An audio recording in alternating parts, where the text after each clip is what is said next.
justamente para conocer sobre la salud mental y de qué manera, incluso el encierro el año pasado y ahora aquellos que pasaron por esta enfermedad presentan algún tipo de problemas psiquiátricos, incluso neurológicos.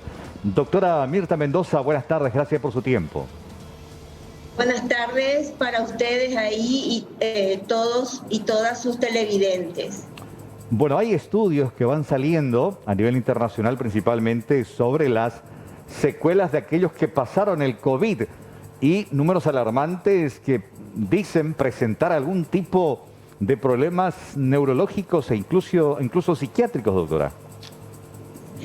Sí, así mencionan los estudios y en un punto tenemos que tener en cuenta que todas estas situaciones de pérdida un poco de la libertad de decidir, de salir, de con quién vernos, el aislamiento, el encierro afecta emocionalmente a las personas en mayor o menor medida, dependiendo un poco de su contexto, de su edad, de sus relaciones, pero por supuesto que nos afecta, y haber pasado por una situación difícil, ya sea la enfermedad de COVID o alguna otra situación, por supuesto que hay una afectación emocional y en algunos casos algún cuadro psiquiátrico que puede presentarse. En estas situaciones nosotros tenemos que pensar, es como que las personas estamos pasando por como si fuese una situación de catástrofe. ¿En qué sentido catástrofe? En el sentido de pérdida de un montón de cosas, no solamente de seres queridos, pérdida de nuestra libertad, y entonces eso afecta como si fuese que hemos pasado por una situación traumática muy, muy difícil. Y algunos, vuelvo a repetir, no todas las personas es igual, porque no todas las situaciones son iguales. Situaciones anteriores, o sea, cómo estaban las personas antes de venir esta pandemia y cómo es su entorno. Los aspectos relacionales son muy importantes, o sea, preservar nuestras relaciones es lo que nos va a servir de red de apoyo y contención ante las situaciones difíciles de la vida. Y bueno, y esas son las cosas que en este momento tenemos que hacerlo de una manera diferente a la que estamos acostumbradas. Todas las personas estamos acostumbrados a vernos, a estar juntas. Los latinoamericanos en general somos muy de abrazarnos, de tocarnos, y ahora tenemos que demostrar afecto o demostrar apoyo de otra manera, a través de las palabras, a través del silencio. A veces es necesario más que las palabras, el silencio, un silencio de estar presente ahí con el otro, y otras maneras de demostrarnos esos afectos. Entonces, es todo un nuevo aprendizaje, un nuevo desafío, y bueno, y todas esas cosas pueden tener consecuencias emocionales, problemas de algún tipo de trastorno, pero emocionales siempre van a estar presentes de alguna u otra manera. Sí, totalmente. Estamos hablando de un panorama realmente bastante terrible en cuanto a salud pública en ese sentido. Estaba leyendo justamente lo que publicaba esta prestigiosa revista científica de Lancet Psychiatry acerca de la situación, no solamente de lo que tiene que ver con los trastornos, que hoy en día estamos viendo más, lo que tiene que ver con trastornos de ansiedad, con trastornos del estado de ánimo, abuso de sustancias, insomnio, por ejemplo. También aquellas personas que presentaron un cuadro más grave presentan secuelas mucho más graves. ¿No es así, doctora?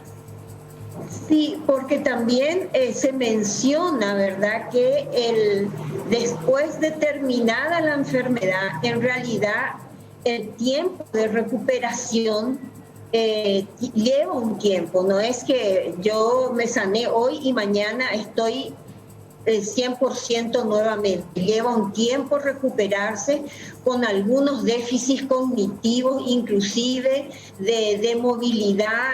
La gente que es deportista, yo escucho que ha tenido COVID y que dice no puedo hacer los deportes como antes hacía, no puedo porque me falta el aire, o sea, lleva un tiempo recuperarse y todo eso afecta no solamente al cuerpo. Nosotros tenemos que entender que los seres humanos somos un cuerpo, también somos nuestras emociones y nuestras relaciones sociales. Y si una parte se ve afectado, se ven afectados los otros aspectos de nuestra vida, ¿verdad? Y es así que a lo mejor yo no tengo la enfermedad, pero algún familiar mío sí ha pasado por eso, algún familiar más directo, que tengo mayor contacto y todos los cuidados que hay que hacer, es un desgaste emocional, no solamente para la persona que tiene la enfermedad, sino para su entorno cercano, su entorno inmediato. O sea, y vamos a ir seguramente que conociendo o descubriendo otras nuevas cosas y bueno, y algunas personas eso lo pueden tomar como un desafío y una oportunidad para hacer algo diferente y otros pueden tomarlo más con un aspecto de mucho mayor dificultad de salir de esa situación. De lo que hoy se sabe, doctora, ¿cuáles son los trastornos psiquiátricos que presentan los pacientes post-COVID? Lo que se menciona en cuanto a enfermedades es sí los trastornos de ansiedad, los trastornos depresivos, incluso problemas de cognitivos, o sea, eso es algo neurológico, pero que tiene que ver con lo psiquiátrico también, de dificultad de recordar cosas o de tener la respuesta más rápida. En cambio ahora hay como un enlentecimiento. También lo que se ve en otras situaciones y también se debe ver en otras situaciones de personas que han pasado por una situación de catástrofe, es el aumento de consumo de sustancias, alcohol y otras drogas.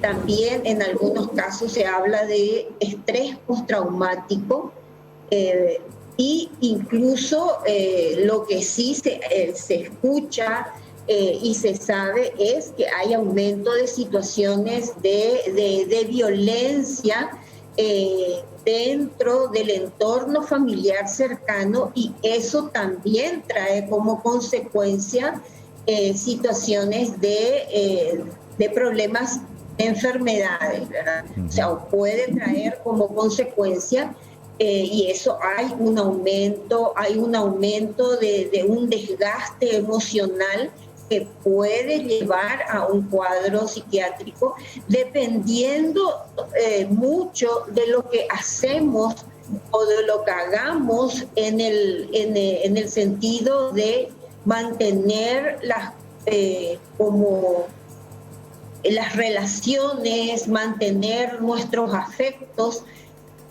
de una manera diferente, pero seguir contando con nuestras relaciones sociales es muy importante para poder sobrellevar esa situación y no caer en un cuadro más severo. Sí, totalmente. Y entre las secuelas, entre las consecuencias, más hablando a largo plazo, incluso se mencionan en estas investigaciones, doctora, que estamos hablando incluso que las personas que se recuperaron de COVID-19 podrían incluso padecer Alzheimer en unos años más. ¿Es tanto así realmente el cuadro de que hoy en día tenemos que tomar la debida importancia y por sobre todo planificar estrategias como para brindar una asistencia mucho más integral a la población luego de esta pandemia? Claro, en realidad la atención tendría que ser integral desde el vamos, no solamente ocuparnos de lo físico, sino de todos los aspectos emocionales de la persona enferma, de su entorno inmediato. Entonces, así únicamente se va a hacer una atención integral. Y cuando yo hablo de déficit cognitivo, que es lo que se menciona justamente, estoy refiriéndome justamente a ciertos cuadros de demencia, como que puede haber un aumento de cuadros de demencia. El Alzheimer es un tipo de las llamadas, entran las llamadas demencias. Entonces, eso es lo que hablan los que ya han pasado hace más tiempo por este cuadro. A ver, para aquellas personas que están atravesando, pasando el COVID y están en esa brecha de, según este estudio, los siguientes 6 meses, ¿cuáles son los signos de alarma que uno debe de detenerse a mirar, a ver, a percatarse, que amerite una atención médica profesional de la salud mental, doctora? Bueno, los síntomas de estrés, que es un tipo de trastorno de ansiedad, cuando hay cada vez más, es más dificultoso salir, que la persona haciendo lo que sabe hacer o lo que suele hacer para disminuir. Si no con eso no es suficiente, entonces sí es necesario a lo mejor recurrir a un profesional de la salud. También las dificultades del sueño, la irritabilidad, la sensación de desgano, de que no me interesa nada, no me importa ya nada, las dificultades de sentir placer, de sentir alegría, de hallarse, como decimos nosotros, ante situaciones que antes sí nos producía, estábamos contentos o contentas en esas situaciones. Son síntomas o son situaciones que tienen que hacernos pensar en qué me está pasando. Y también cuando tengo dificultades, empiezo a tener dificultades de memoria, dificultades como que tengo el pensamiento más lento, o sea, respondo, pero no es con la celeridad de antes, no estoy tan activa después de haber pasado, son señales que me tiene que hacer pensar y ver qué puedo hacer al respecto, o si mis familiares, mi entorno me señala esos cambios conductuales, bueno, tengo que sentarme a reflexionar y ver qué me está pasando y qué puedo hacer al respecto. Sí, totalmente. Siempre es bueno saber que uno puede hacer cosas, ¿verdad? Y solamente cuando esas cosas que uno hace, ocuparse de sí mismo, de estar activo, de alimentarse adecuadamente, de seguir manteniendo relaciones con sus personas queridas, de cultivar esas relaciones, si es que está imposibilitado de todas estas cosas para hacer, entonces tiene que pensar en consultar con un profesional especializado o no, un profesional de salud que le puede orientar o no hacia un especialista. Sí, precisamente sobre ese punto le quería consultar, doctora, teniendo en cuenta de que estos casos ya se están dando a nivel mundial y también en nuestro país, las masivas consultas en áreas de psicología y psiquiatría. ¿Cómo estamos preparados en nuestro país en cuanto a la cantidad de psiquiatras y de profesionales de salud mental para poder contener esta avalancha de gente que va a precisar de una asistencia? Yo en el sistema público hay servicios hospitales que tienen atención psicológica, atención psiquiátrica, también están los profesionales en el sistema privado. Eso ya depende de lo que uno guste ir o lo que esté al alcance de uno. Indudablemente que todos los profesionales de salud en este momento no dan o no damos abasto ante esta situación. Pero sí sí es importante saber que, y estoy repitiendo demasiadas veces lo mismo probablemente, pero que me parece muy importante que la primera ayuda se recibe de nuestro entorno inmediato, de amigos, de familiares a quien uno respeta y confía en ellos. Son nuestra primera ayuda, y cuando eso no es suficiente, entonces recurrir a un profesional especializado.